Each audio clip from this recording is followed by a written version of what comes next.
Легендата за вкаменената сватба край Кърджали разказва за голяма трагедия, породена от човешки грях и божествен гняв. Преди много години един мумък от село Зимзелен се влюбил в девойка от съседно село, която била толкова красива, че лицето й сияело като слънце.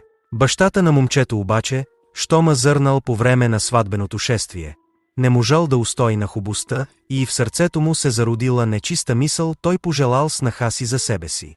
В този миг природата застинала.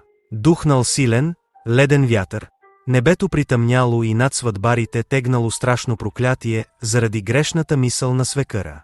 Всички гости, конете и каруците мигновено се вкаменили, превръщайки се в бели скални фигури. Младоженецът, виждайки как любимата му става на камък, заплакал горчиво и помолил небето и него да вкамени, за да остане завинаги до нея. Така до днес край Кърджали стоят в каменената сватба величествени фигури, които приличат на хора, събрани за празник.